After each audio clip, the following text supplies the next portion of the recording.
مرحبا بكم متتبعي قناة شوف تي في الأوفياء. في هذه الحلقة الخاصة حلقة جاءت في سياق الحرب التي أعلنتها روسيا على أوكرانيا. نحن نتواجد بمقر سفارة أوكرانيا بالعاصمة الرباط. مرحبا بكم متتبعي القناة في هذا الحوار الخاص مع سفيرة أوكرانيا بالمغرب. Bonjour Madame l'ambassadrice, je tiens à vous remercier tout d'abord au nom des dirigeants de notre chaîne et nos téléspectateurs d'avoir répondu favorablement à notre invitation. Merci. Merci. Donc on commence. Bonjour. Donc on commence par la première question.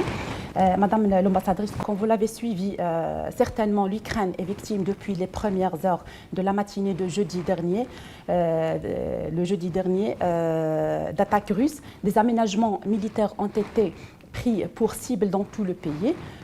Pourriez-vous nous décrire la situation actuelle en Ukraine, le nombre de victimes et des otages russes? Je dois vous dire que la situation compliquée dure en Ukraine depuis 2014. Déjà en 2014, la Russie a occupé une partie du territoire de l'État souverain de l'Ukraine. C'était la République autonome de la Crimée et aussi à une partie de l'Ukraine, une partie de l'Est, dans les régions de Donetsk et Lugansk. La Russie a organisé le sabotage des éléments pro-russes pour opposer les autorités ukrainiennes. Et c'est déjà 8 ans que nous vivons sous la tension des occupations du pays agresseur. Et bien sûr que ces 2 derniers jours, c'était le plus dur jour dans l'histoire de notre pays, à partir de la Deuxième Guerre mondiale, on peut dire. Parce que c'est presque la même chose. On a eu au mois de juin 1941, quand les nazis ont occupé en ce temps l'Union soviétique. Mais c'était des premières heures de guerre à l'Union soviétique en 1941. C'était le bombardement de notre capitale, de Kiev, par les nazis. Et le 24 février cette année, aussi très tôt dans le matin, à 4 heures, notre ville et plusieurs autres villes ukrainiennes ont été bombardées. La deuxième question, peut-on parler d'une invasion de grande ampleur et comment vous, en tant que diplomate ukrainien, vivez-vous cette situation, surtout que vous avez certainement laissé derrière vous des proches et des membres de la famille? Oui, vous avez de la raison, cette invasion en pleine forme, parce que tout le territoire ukrainien a été bombardé, presque chaque de ces 25 régions administratives. Surtout le premier jour, c'était les unités militaires et les éléments de l'infrastructure, mais maintenant, il y a déjà les bâtiments civils, les immeubles où les gens habitent, le centre de ville, et l'invasion a causé, seulement pour les premiers jours, 57 victimes, dont 2 enfants qui ont été tués et au moins 169 personnes blessées. Mais c'est seulement pendant le premier jour. Maintenant, le chiffre malheureusement augmente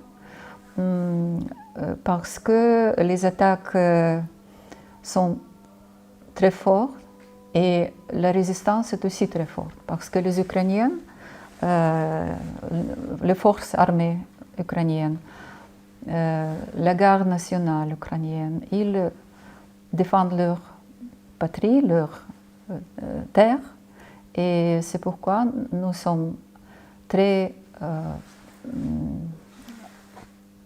volonté de faire tout possible pour défendre et pour éliminer l'agresseur.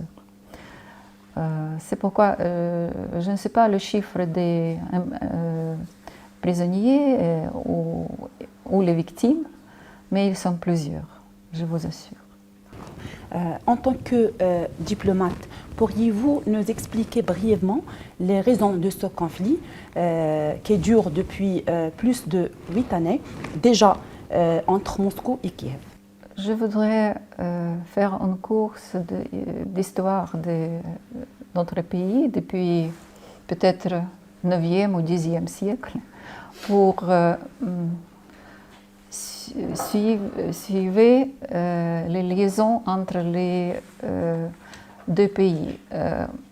En principe, la Russie kievienne, sur le territoire duquel l'Ukraine d'aujourd'hui se trouve, est beaucoup plus ancien que l'État avec Moscou comme la capitale. Et c'est la Russie de Kiev qui n'est pas la Russie d'aujourd'hui. C'était un ancien État russe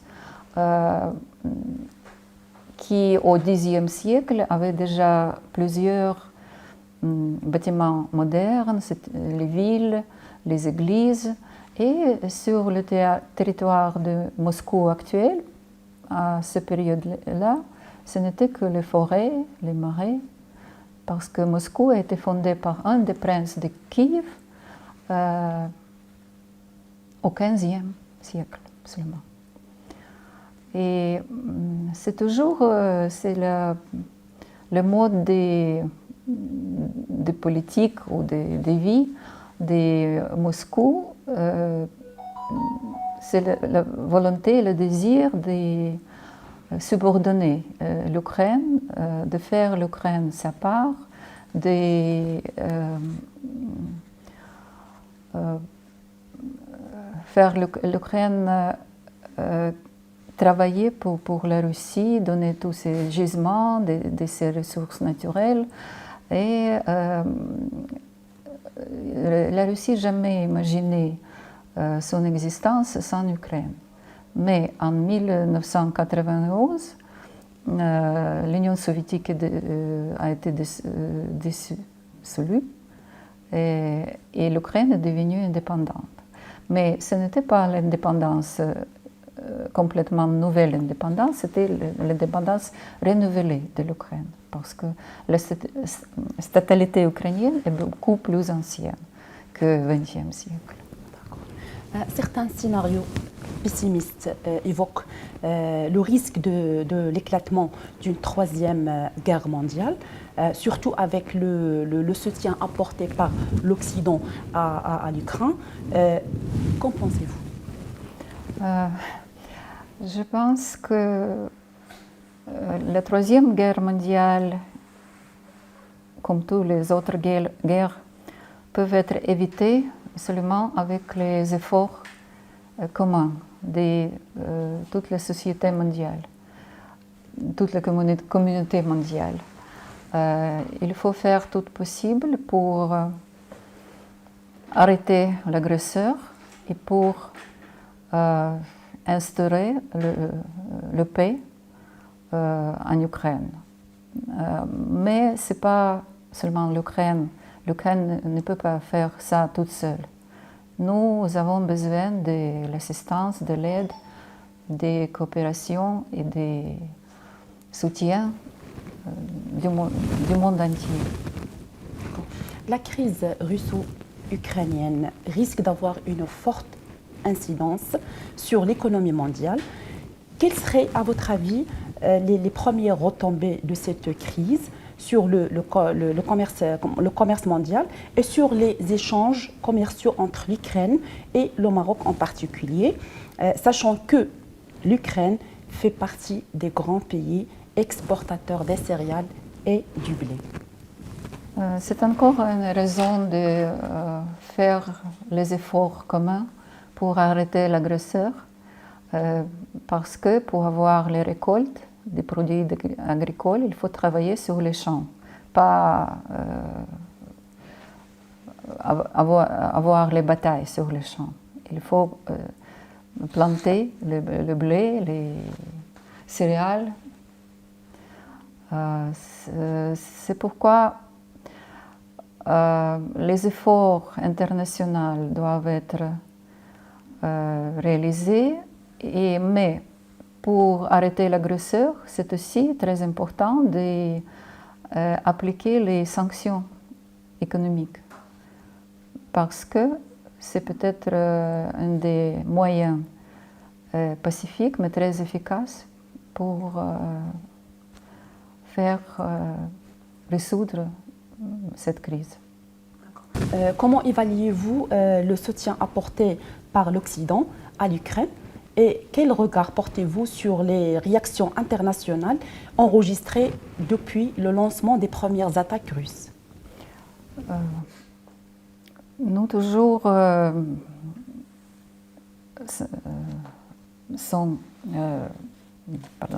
l'aide internationale a toujours lieu pour l'Ukraine de la part des pays partenaires comme les États-Unis, la Grande-Bretagne, l'Union européenne. Et c'est bien compris parce que la raison en 2014 que la Russie a commencé ses agressions sur l'Ukraine, c'était les aspirations européennes de notre peuple. Nous sommes la partie de l'Europe et spirituellement et du point de vue géographique, parce que l'Ukraine se trouve au centre de l'Europe. C'est pourquoi c'est très naturel pour l'Europe pour nous aider. Et nos aspirations, ils sont avec nous et nous espérons devenir la partie de l'Union européenne. Parce que dans cette union, je suis sûre que la Russie ne va pas nous attaquer si on soit la partie de l'Union européenne. C'est pourquoi un des chemins qu'il faut choisir pour nous, mais nous avons déjà choisi et nous avons déjà prouvé ça avec notre sang, avec les vies de nos gens. Parce qu'on a déjà perdu jusqu'à cette situation d'aujourd'hui, on a déjà perdu pendant ces 8 ans 14 000 de notre citoyens. C'est-à-dire on donne notre vie pour les valeurs européennes. Et c'est naturel que l'Europe doit comprendre ça et prendre les décisions à propos de notre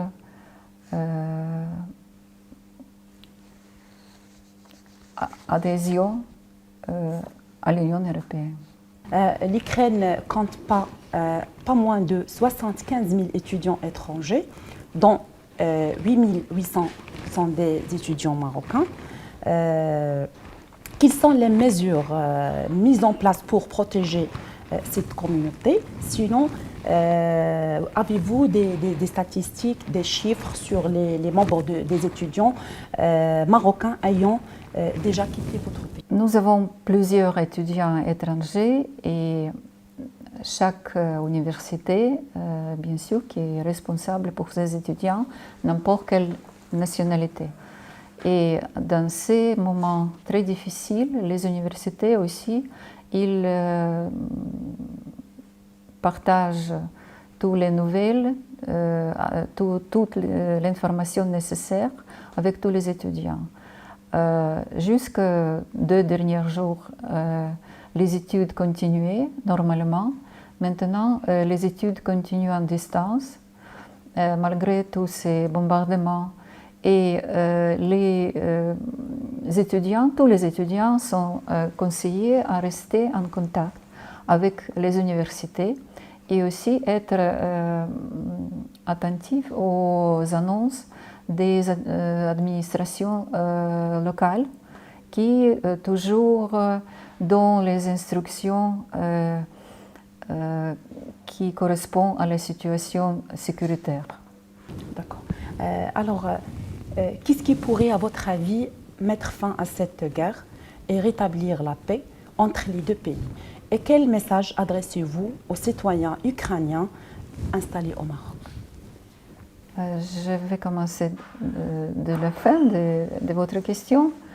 Il y a plusieurs femmes ukrainiennes qui sont venues ici après son mariage avec les hommes marocains. Et il y a plusieurs familles mixtes, marocaines, ukrainiennes.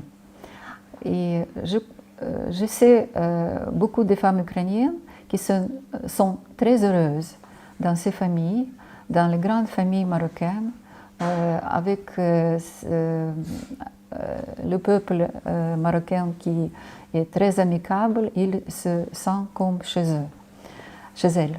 Et c'est pourquoi je crois que la situation des femmes ukrainiennes